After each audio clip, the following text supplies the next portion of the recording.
The research station Omega stood as a testament to human persistence, perched on the desolate plains of the Atacama Desert. Isolated and unassuming, the facility represented humanity's last great hope for a breakthrough that could change everything. Dr. Elena Rodriguez adjusted her augmented reality glasses, her fingers dancing across holographic displays that flickered with complex quantum equations. Outside, the desert stretched endlessly, a canvas of ochre and amber beneath a sky so clear it seemed to pulse with potential. The research station was more than just a building. It was a crucible of human innovation, hidden from the world, but burning with an intensity that would soon reshape everything. Elena's team had been working for 17 consecutive months on a project that most scientific communities had dismissed as impossible. Their goal was deceptively simple, yet monumentally complex. Develop a quantum energy conversion system capable of extracting usable power from the most minimal environmental signals. Where traditional physicists saw nothing, Elena saw opportunity. System. Diagnostic complete, announced Kai Chen, her lead computational expert. His voice carried a mixture of exhaustion and barely contained excitement. The massive quantum computer hummed behind him, its cooling systems working overtime to manage the incredible computational load. Dr. Rodriguez studied the latest dataset, her dark eyes scanning through layers of quantum fluctuation readings. Something was different today. The patterns seemed to be shifting, revealing hints of a breakthrough that had eluded generations of scientists. She remembered the countless nights of research, the skeptical funding committees, the colleagues who had called her work a fool's errand. Run the simulation again, she said quietly, but this time adjust the quantum entanglement parameters by 0.03 microradians. Kai looked up, surprise etched across his face. Such a minute adjustment seemed counterintuitive, but he had learned never to question Elena's intuition. His fingers moved across the holographic interface, recalibrating the complex system with surgical precision. The research station had been intentionally placed in one of the most electromagnetically quiet regions on Earth. The Atacama Desert's unique characteristics, extreme dryness, minimal human interference, and geological stability made it the perfect location for capturing the most delicate quantum interactions. Each piece of equipment had been meticulously designed to filter out even the most microscopic interference. Dr. Rodriguez's team represented a diverse group of brilliant minds from around the world. There was Maria Gonzalez, a materials engineer, who had revolutionized quantum sensor technologies. Dr. Akira Tanaka, an expert in quantum mechanics who had spent decades studying energy transfer at the subatomic level. And young Daniel Williams, a computational prodigy who could seemingly communicate with machines in ways that defied conventional understanding. The current simulation represented their most ambitious attempt yet. If successful, they would prove that energy could be extracted from quantum vacuum fluctuations, a concept that had been theoretical for decades. Traditional physics suggested this was impossible, but Elena had never been one to accept limitations. A sudden alarm broke the concentrated silence. The quantum computer's display erupted with a cascade of data points that seemed to dance and interlock in impossible patterns. Kai's breath caught in his throat. "Dr. Rodriguez," he whispered, "I think we've got something." Elena moved closer to the display, her heart racing. The data suggested more than just a successful energy extraction. It hinted at a fundamental reimagining of how energy could be understood and manipulated. Each data point seemed to tell a story of potential beyond current scientific understanding. Little did they know that their work was being observed. Far beyond Earth's atmosphere, sophisticated monitoring systems had detected the unique quantum signature. Alien civilizations that had long dismissed humanity as a primitive species were about to receive a wake-up call that would challenge everything they thought they knew. The desert wind howled outside, carrying with it the promise of a discovery that would soon echo across the stars. Dr. Elena Rodriguez allowed herself a small smile. Today, everything would change. The bridge of the horizon hummed with a quiet intensity that Captain Marcus Wilson had learned to recognize. It was the sound of carefully controlled tension, of professionals operating at the absolute peak of their capabilities. Outside the viewports, the vast emptiness of space stretched in every direction, an inky black canvas punctuated by distant stellar points of light. Unidentified massive object approaching, Lieutenant Sarah Patel announced, her voice steady despite the unprecedented nature of the moment. The holographic display flickered to life, rendering a silhouette that dwarfed anything humanity had ever constructed.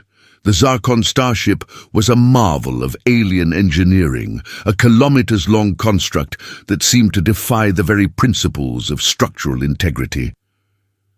Marcus studied the approaching vessel with a calm that surprised even himself. His career had been defined by unexpected challenges, from diplomatic missions in resource-contested sectors to navigation through treacherous asteroid fields.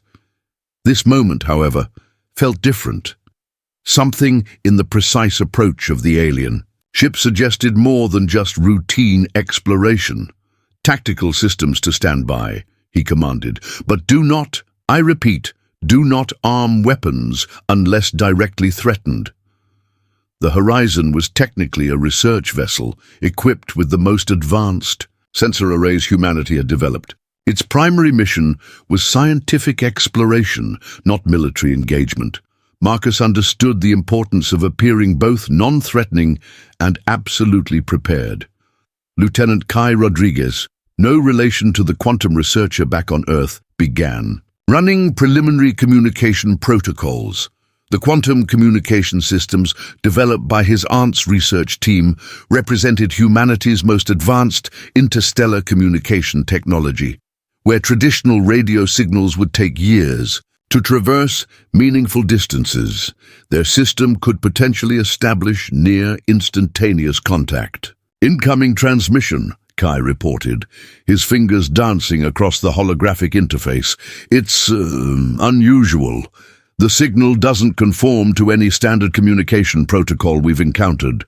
The view screen flickered, revealing a being that defied easy description. The Zarkon representative appeared as a complex holographic projection, part biological, part technological. Multiple sensory appendages shifted and realigned, creating a mesmerizing and slightly unsettling display of alien complexity. When the translation systems finally deciphered the communication, the message was both dismissive and demanding. "Unregistered planetary vessel, you are entering restricted spatial coordinates. Prepare for immediate identification and potential quarantine processing." Marcus exchanged a quick glance with his senior officers. The alien's tone suggested a bureaucratic indifference that spoke volumes about their perception of humanity. They saw humans as nothing more than an insignificant species to be processed and potentially dismissed. "This is Captain Marcus Wilson of the Earth Research Vessel Horizon," he responded, his voice calm and precise. "We are on a scientific exploration mission and request formal communication protocols."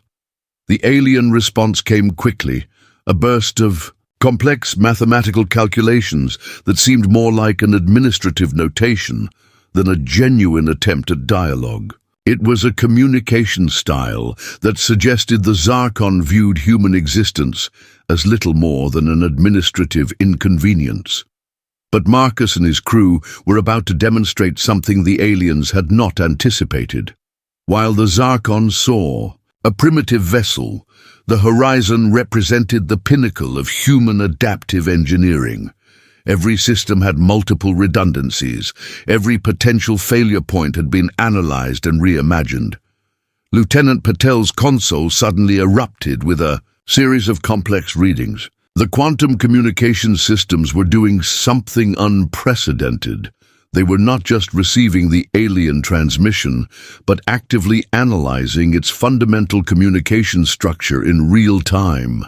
"Captain," Kai said, a note of excitement. Breaking through his professional demeanor, "our communication systems are decoding their entire transmission matrix. We're not just receiving their message, we're understanding the underlying communication architecture." Marcus watched as the holographic display began to shift.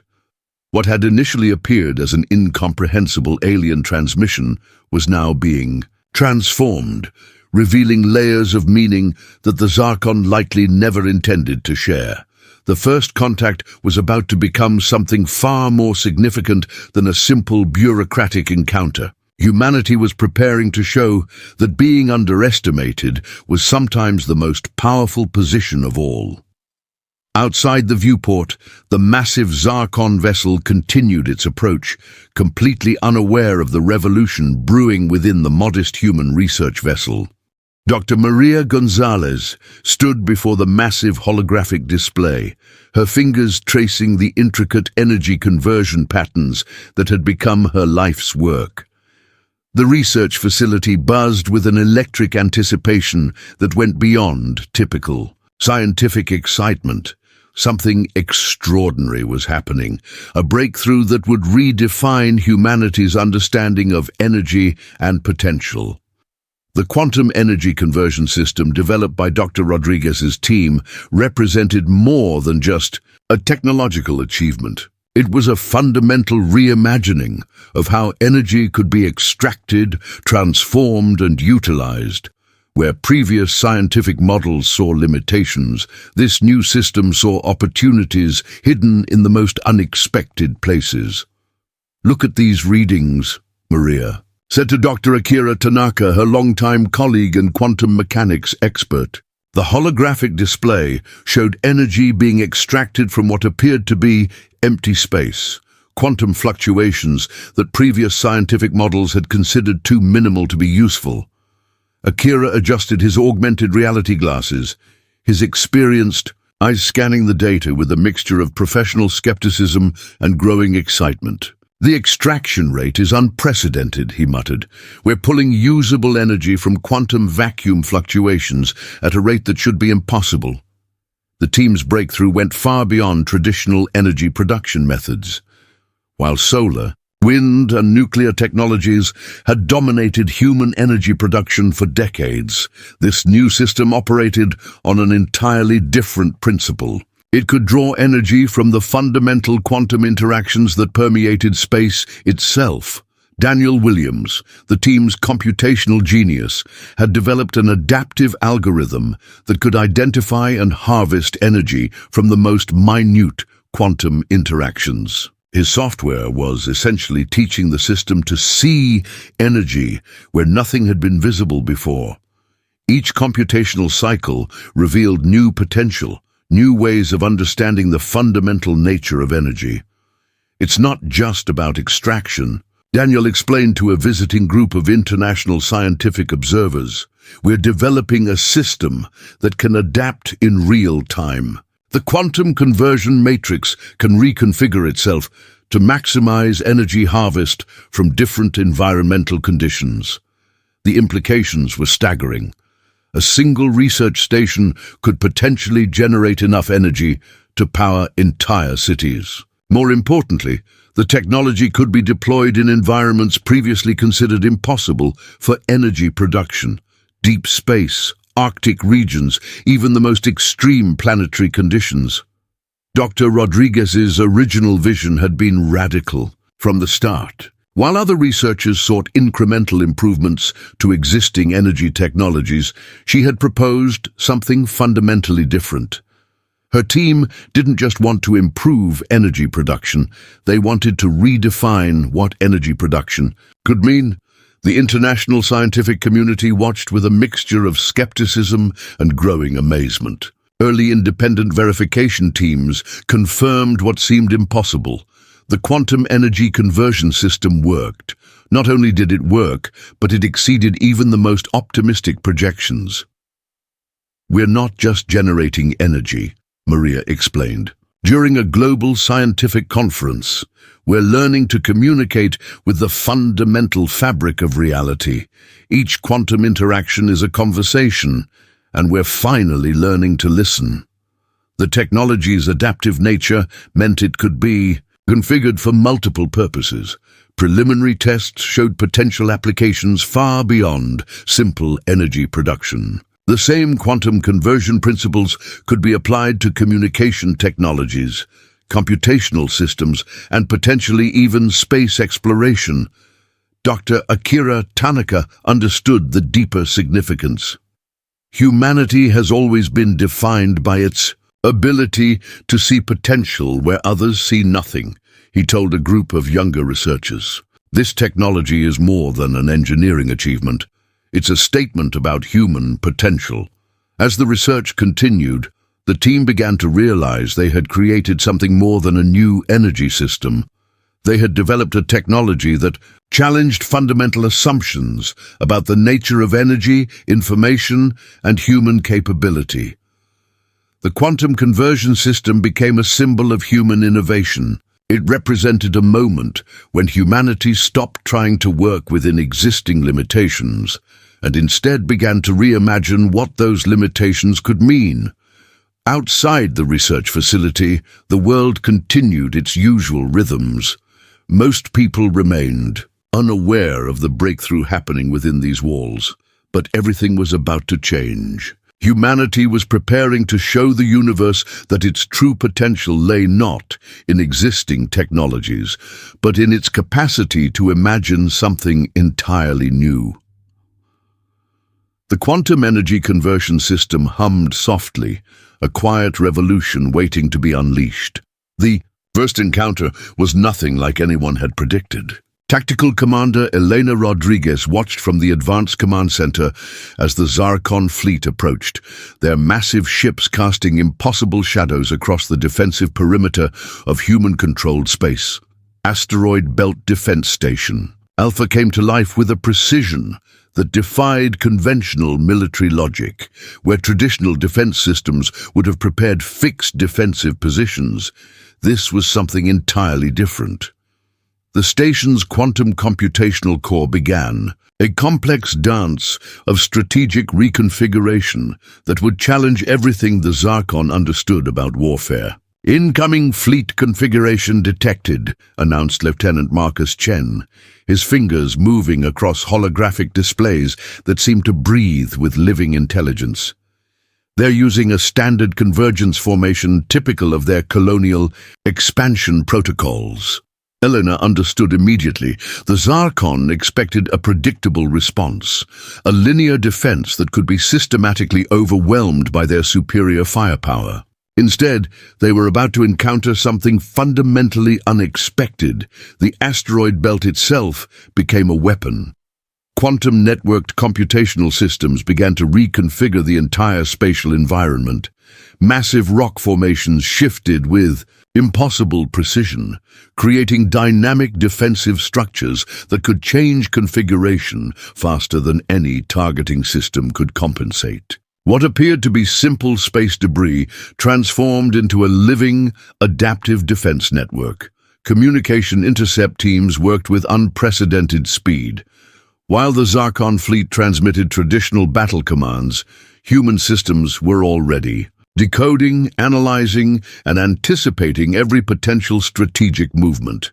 It wasn't just about gathering intelligence, it was about understanding the very language of conflict. Asteroid Delta 9 is now a mobile defensive platform, Marcus reported, a hint of professional excitement in his voice. The asteroid began to move, its trajectory calculated with such mathematical precision that it seemed to defy the basic laws of celestial mechanics. The Zarkon first strike came precisely as expected.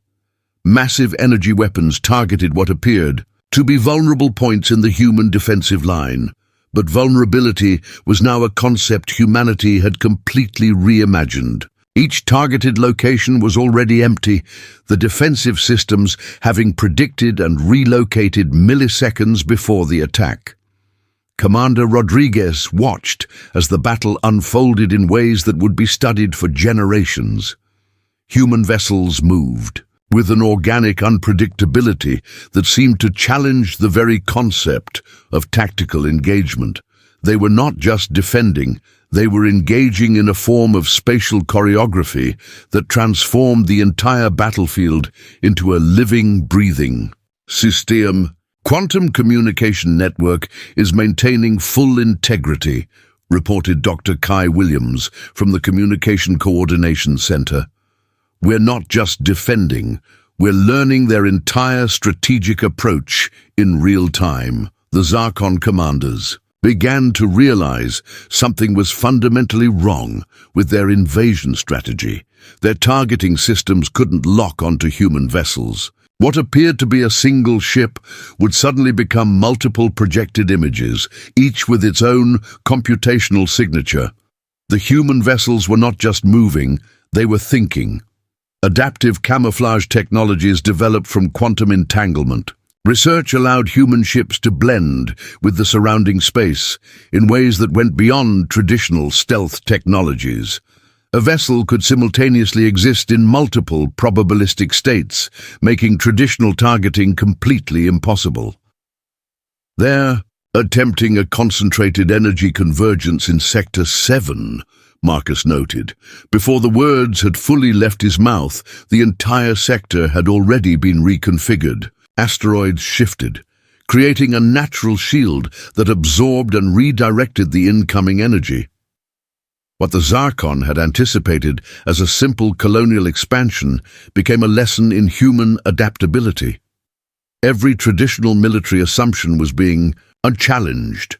Speed was no longer about raw velocity, but about computational prediction. Strength was no longer about firepower, but about the ability to understand and reshape the entire engagement environment.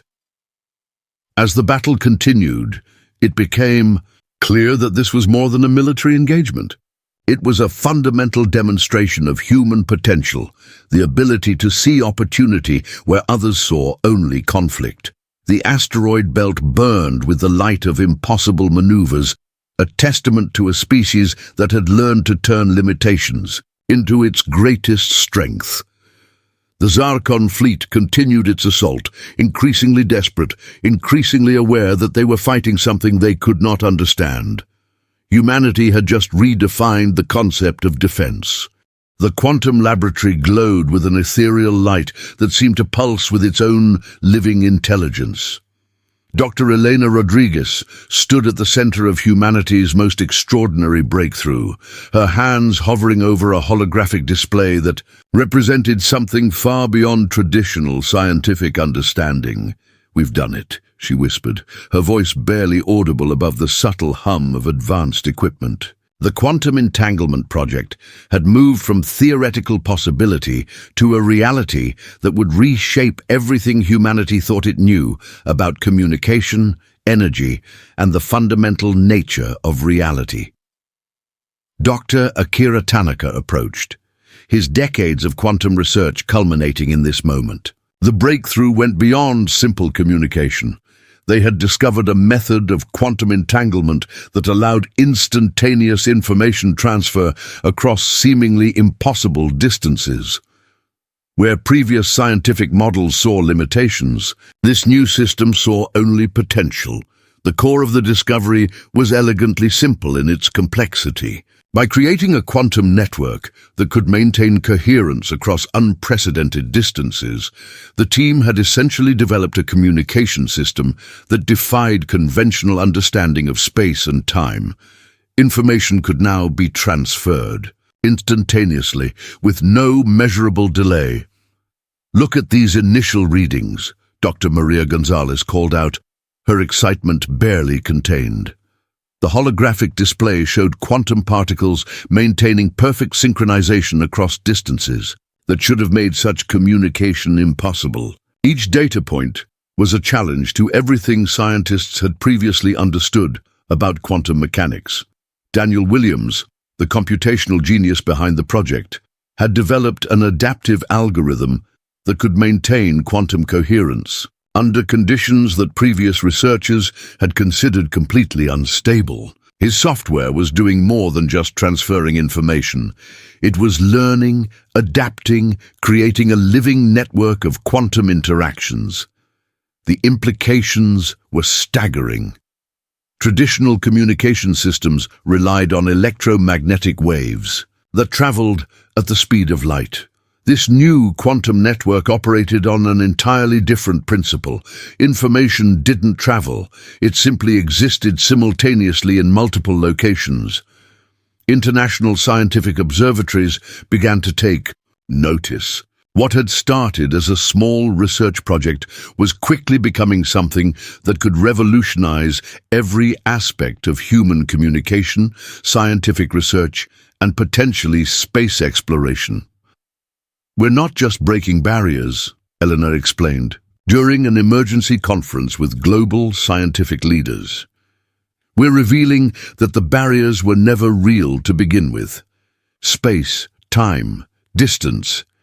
These are now concepts we can fundamentally reshape."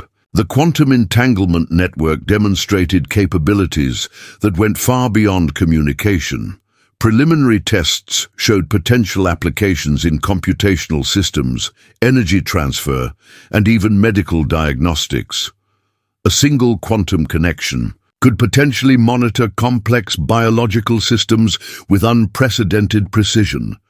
Dr. Tanaka understood the deeper significance. "This is more than a technological breakthrough," he told a group of stunned researchers. "This is humanity's first true conversation with the fundamental fabric of reality."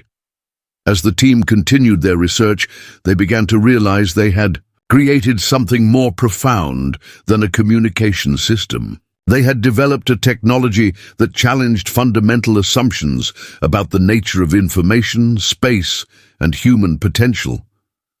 The quantum network could adapt, learn, and reconfigure itself in ways that seemed to defy logical explanation. Each computational cycle revealed new potential, new ways of understanding the most basic interactions of matter and energy.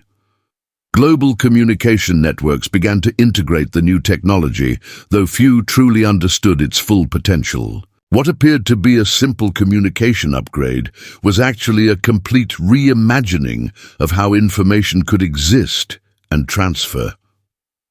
"We're teaching machines to think beyond linear processes," Daniel explained.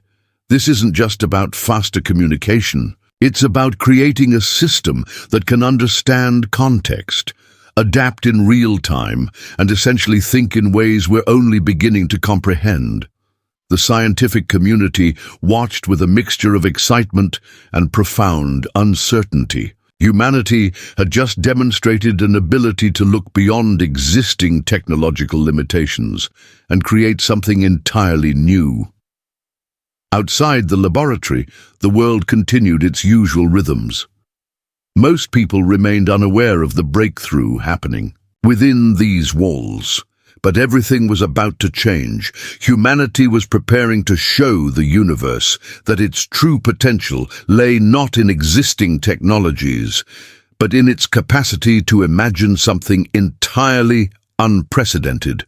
The quantum network hummed softly, a quiet revolution waiting to be unleashed.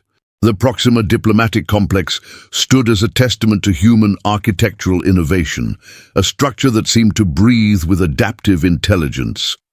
Ambassador Michael Chen adjusted his communication interface, preparing for the most critical diplomatic engagement in human history. Representatives from 37 different interstellar civilizations filled the massive circular chamber. The Zarkon delegation occupied the most prominent position, their complex holographic forms shifting with barely contained aggression. They had arrived expecting to discuss human containment, perhaps negotiation of territorial restrictions. Instead, they would encounter something entirely unexpected. "The Galactic Confederation will now hear humanity's proposal," announced the neutral arbitration system. its voice a perfect computational blend designed to minimize potential cultural misunderstandings. Michael Chen stepped forward, his movements deliberate and calm. He carried no traditional diplomatic credentials. Instead, he brought something far more powerful. Holographic displays materialized around him, showing not just technological achievements, but a comprehensive approach to collaborative problem-solving that would challenge everything the assembled civilizations understood about human potential. The first presentation focused on the quantum energy conversion system. Where other civilizations saw energy as a limited resource to be fought over, humans had developed a technology that could essentially create power from what others considered empty space. The implications were staggering. A potential solution to energy scarcity that could benefit every spacefaring civilization. Dr. Elena Rodriguez appeared via advanced holographic projection, explaining the technical details. Her presentation went beyond simple technological showcase. She demonstrated how the quantum energy system could be adapted to different planetary conditions, showing a level of flexible thinking that caught the alien representatives completely off guard. The Zarkon representatives shifted uncomfortably. Their initial invasion plans, their dismissive approach to humanity, now seemed monumentally short-sighted. What they had considered a primitive species was revealing itself to be something entirely different. "We do not propose dominance," Michael explained, his voice calm and precise. "We propose collaboration. Our technologies are not weapons. They are solutions waiting to be shared." The quantum communication network came next. Ambassador Chen demonstrated how the instantaneous information transfer could revolutionize diplomatic communications, scientific research, and interstellar cooperation. No longer would civilizations be limited by the speed of light. Information could now exist simultaneously across vast distances. Dr. Akira Tanaka joined the presentation, explaining the deeper philosophical implications. "This is not just about technology," he said. "This is about reimagining the fundamental ways civilizations can interact and understand each other." The assembled representatives began to realize something profound. Humanity was not seeking conquest or dominance. They were offering a complete reimagining of interstellar cooperation. Each technological demonstration was an invitation, not a threat. The Galactic Confederation's senior mediator, a being of immense computational complexity, began to analyze the presented information. The human approach defied every standard diplomatic protocol. They were not negotiating from a position of military strength or economic leverage. They were negotiating from a position of pure potential. Daniel Williams demonstrated the adaptive communication algorithms, showing how the quantum network could translate and understand communication patterns in real time. Languages were no longer barriers. They were opportunities for deeper understanding. "We understand your skepticism," Michael said, addressing the room directly. "For generations, humanity was seen as a primitive species. We are proposing that our greatest strength has always been our ability to see potential where others see limitation." The diplomatic chamber grew silent. The holographic displays continued to pulse with information, each projection a window into a fundamentally different way of understanding technological and cultural exchange. The Zarkon delegation's lead representative made a subtle movement that in their culture indicated complete recalibration of strategic thinking. They had arrived expecting to contain humanity. They were leaving understanding that humanity could not be contained. As the first session concluded, it became clear that something extraordinary was happening. This was more than a diplomatic meeting. This was a fundamental reimagining of how civilizations could interact, communicate, and grow together. Humanity had just changed the rules of engagement, not through military might, but through an unprecedented vision of collaborative potential. The Proxima Collaborative Research Station represented something entirely new in interstellar relations. Where previous scientific exchanges had been guarded and competitive, this facility stood as a testament to a radical approach to knowledge sharing. Dr. Elena Rodriguez walked through the central atrium, watching as researchers from 12 different planetary systems worked side by side. Holographic displays tracked ongoing collaborative projects that defied traditional scientific boundaries. The quantum energy conversion systems developed by human researchers were being adapted to solve environmental challenges on planets with conditions humanity had never experienced. A Krellnak atmospheric scientist worked alongside a human environmental engineer, their augmented reality interfaces showing real-time collaborative modeling. The breakthrough came from understanding context, Elena explained to a group of visiting scientific diplomats. We're not just sharing technology, we're sharing approaches to problem solving. The station's core philosophy was revolutionary. Instead of protecting intellectual property, researchers were actively encouraged to build upon each other's work. Computational systems tracked contributions, ensuring fair credit while simultaneously accelerating scientific progress at an unprecedented rate. Dr. Akira Tanaka demonstrated a neural-linked computational system that could translate scientific concepts across multiple biological and computational frameworks. What had once been insurmountable communication barriers were now becoming bridges of understanding. The energy conversion technologies developed by the human team had already transformed 3 planetary ecosystems. On the methane-rich world of Terris Prime, human-developed quantum energy systems had begun to stabilize extreme climate conditions. The Zornak agricultural world had increased its crop yields by 400% using adaptive energy distribution networks. We're not solving individual problems, Daniel Williams explained during a collaborative workshop. We're developing adaptive systems that can solve entire classes of challenges. The research station became a living example of what collaborative potential could achieve. Each day brought new breakthroughs that challenged previous understanding of scientific exchange. Researchers from different planetary systems began to see beyond their individual cultural and biological limitations.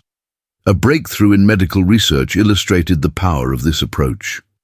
A human geneticist working with a Krellnak biochemist developed a cellular regeneration technique that could potentially extend lifespans across multiple species. The solution came not from any single perspective, but from the intersection of different scientific approaches. Ambassador Michael Chen visited the station, understanding its deeper significance. This was more than a scientific facility. It was a blueprint for a new type of interstellar cooperation that went beyond traditional diplomatic frameworks. The quantum communication network developed by human researchers now allowed instantaneous knowledge transfer between research teams. A discovery made in one section of the facility could be immediately analyzed, understood, and built upon by researchers across multiple planetary systems. Dr. Maria Gonzalez led a team developing adaptive environmental restoration technologies. Their current project focused on a planet that had been considered ecologically dead for centuries.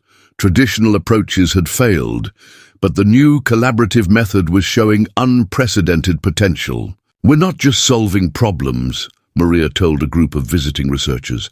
We're creating systems that can continuously adapt and improve themselves. The station's computational core tracked every interaction, every moment of collaborative potential. Machine learning systems developed by human researchers could now identify collaborative opportunities faster than any previous scientific framework.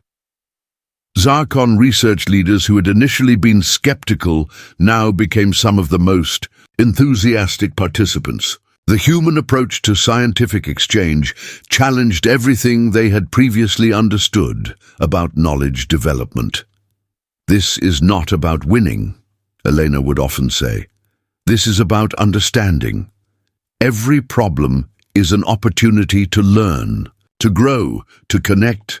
The Proxima Collaborative Research Station became more than a scientific facility. It was a living demonstration of humanity's most extraordinary capability, the ability to see potential where others saw only limitations.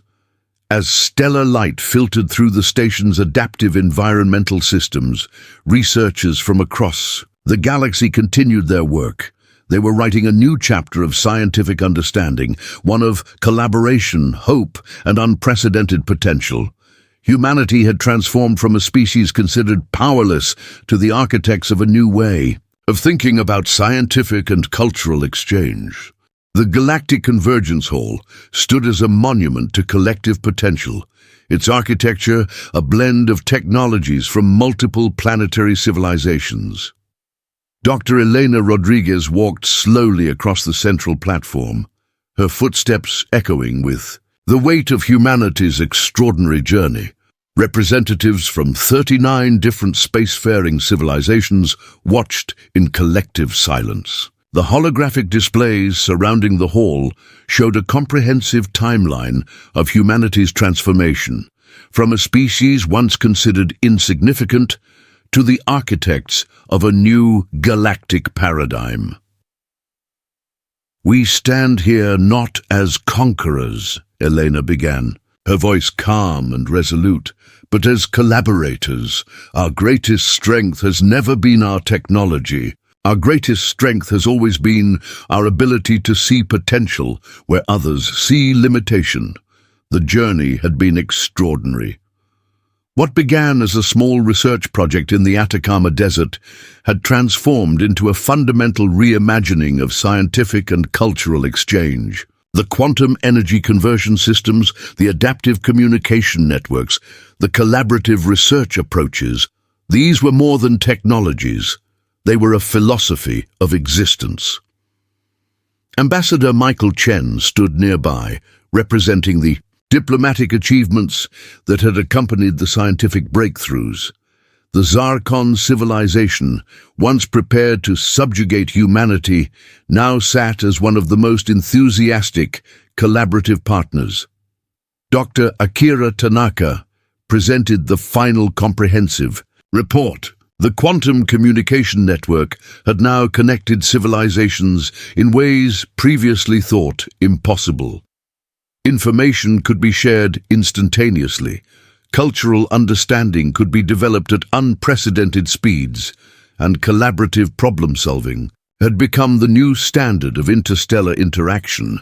Daniel Williams demonstrated the latest adaptive computational systems. These were not just machines, they were living networks of understanding, capable of bridging biological, technological, and cultural differences with remarkable precision. The holographic displays showed the transformative impact. Planetary ecosystems restored, energy challenges solved, medical breakthroughs that extended lifespans across multiple species, collaborative scientific projects that had solved challenges considered insurmountable just decades earlier. "We did not come to dominate," Elena continued. "We came to understand. Every challenge is an opportunity. Every difference is a chance to learn." The assembled representatives from various civilizations began to understand the profound nature of humanity's approach. This was not about technological superiority. This was about a fundamentally different way of perceiving existence, a way that saw potential in connection, in collaboration, in continuous learning. Dr. Maria Gonzalez presented the environmental restoration projects, entire planetary ecosystems that had been considered beyond recovery were now thriving. The adaptive technologies developed through collaborative research had created solutions that went beyond traditional scientific approaches. The Galactic Confederation's senior mediator, a being of immense computational complexity, analyzed the presentation. The human approach defied every previous model of interstellar interaction. They were not negotiating from a position of military or economic leverage. They were creating value through understanding. Computational displays tracked the remarkable journey. From a species once confined to a single planet, humanity had become the primary architects of a new type of interstellar cooperation. The technologies were important, but they were merely a manifestation of something more profound, a way of thinking that saw potential in connection. "Our differences are not barriers," Elena said, her voice carrying across the hall. "They are opportunities for growth, for understanding, for collective advancement." The timeline of human achievement played out in the holographic displays. The quantum research in the Atacama Desert, the first unexpected encounter with the Zarkon fleet, the diplomatic breakthroughs, the collaborative research station. Each moment was a testament to human potential. As the presentation concluded, something extraordinary happened. The representatives from various civilizations began to see beyond their individual perspectives. They were witnessing more than a technological achievement. They were seeing a new way of existing. Humanity had transformed from a species considered powerless to the architects of a new galactic understanding. Not through conquest, not through domination, but through an unprecedented capacity to see potential where others saw only limitation. The Galactic Convergence Hall fell silent. Something fundamental had changed. The universe would never be the same again.